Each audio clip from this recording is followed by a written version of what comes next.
Hey guys, back at it again with our final look at the final entry in the 90s Maiden discography, which means final Blayze Bayley album. Of course, I was pleasantly surprised last time with my X Factor review, because I used to hate both that album and 1998's Virtual 11. But I was pleasantly surprised yet again that Blayze Bayley's kind of grown on me. I don't hate him anymore, but, I don't think these are great albums by any means. But I do, I appreciate them for what they are. They're good.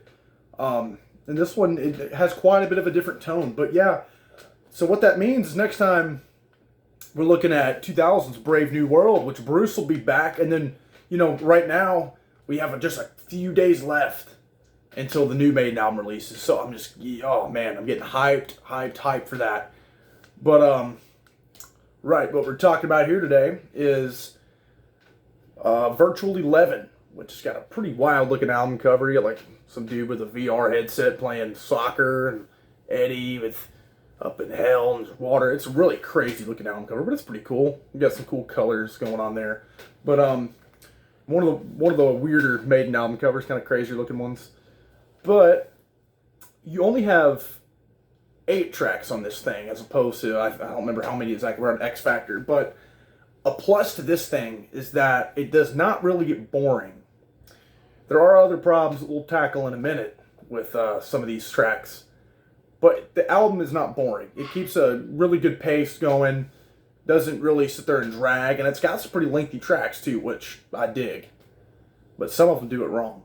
But anyways, you kick off with the first track, Future Real. I've always liked that song. Why is it with both the Blayze albums?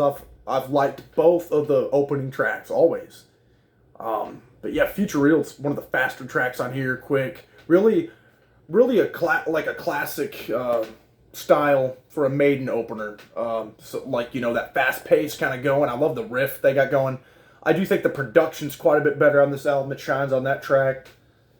And then, right off the bat, we get a pretty big problem about a song that would otherwise be pretty damn good, The Angel and the Gambler. It's almost like they ran out of ideas because, lyrically. Because over and over, you can't even count how many times you hear, don't you think I'm a savior? Don't you think I'll save you? Don't you think I can save your life?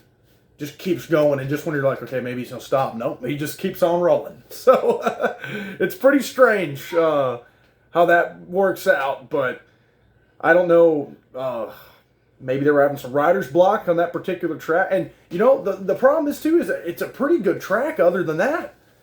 And, maybe if they would have just cut some length off, which I normally don't say because I love a lengthy track. I love an epic. But whenever you can't really fill the space with something unique and different, then don't make an epic. Don't force yourself to make an epic. Trim off the fat because there's quite a lot of it on that track. And that might just be the worst track on this album because of that reason, the repetitiveness of the chorus. I just cannot believe it's annoying. So, but it would be an awesome track if it weren't for that. That's where it really sucks. But then we get to Lightning Strikes Twice, which Blayze kind of hit some high notes on here. It's pretty cool. He hit some pretty high stuff. It's a faster paced track. It's got a really, really hooky chorus, for sure. One of the hookier choruses on this album. You don't really hear that track talked about all that often. But that's a really solid track off here. Then we've got the iconic Klansmen. Iconic when Bruce does it, that is. Because he did it just like Sign of the Cross. Bruce kind of popularized his version and made it more, I do like it better when Bruce does it. But just like Sign of the Cross, but this is where the track came from, and it sounds damn good in the studio setting. The Clansman is an epic. It's got some really cool time changes, a really big proggy track, and I love the whole vibe it's got going for it. The really cool intro, and I love the little guitar notation almost, like at the beginning. It's really cool. Then we got When Two Worlds Collide. That's another solid one. I wouldn't say that's one of my favorites, but it's another good one. We're not getting bored during this thing, which is a very big change from the last album that just drug and It did have a darker tone on that last album, which I think maybe that, you know, it was so lengthy to kind of have a sense of a brooding feeling. But this doesn't go for that. This just goes for straight Maiden and awesome production and, you know, maybe some lighter tones while it's still got some dark stuff. Then we got The Educated Fool, another really hooky one. I get that song stuck in my head. Really cool track. Another one that's, you know, just kind of your quicker ones, which, again, Blayze really shows on. He really, you know, shows that he could do those. You wouldn't think he could from, as well, listening to the first album that has a lot of those droning songs. But this was got quite a few fast tracks, and Blayze is showing out and showing that he can do it. Don't Look to the Eyes of a Stranger. Man, that's one of my favorites off here for sure. I'm talking, wow, that's a big track, and it's a hell of a track. And it could have been the closer, but you end up closing with Como Estas Amigos, which is another one of my favorite tracks, and it might be my favorite track off here. I don't know. It might be Lightning Strike. There's really a couple on here. This is a really good album. I'm really surprised. I used to hate it because all I remembered from it really before this last, you know, this re-listen was I remembered Future Real, which I liked, and the Klansmen, and then I remembered the big time, you know, repetitiveness of The Angel and the Gambler.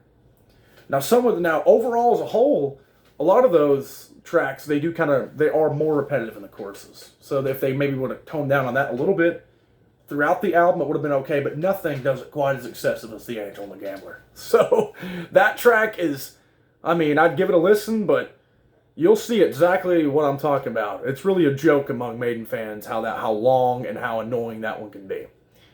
But yeah, this thing runs in about a little over an hour. It's a solid listen. You don't get bored. It keeps it interesting with different paces. Like you'll get like a fast one and then you know, like a longer one than a fast one. It's almost like it takes turns. So they did a really good job on this. This was a hell of a way for Blayze to, you know, call it quits and go his way because we needed Bruce back, and that's just what we got on Brave New World when we enter the 2000s next time.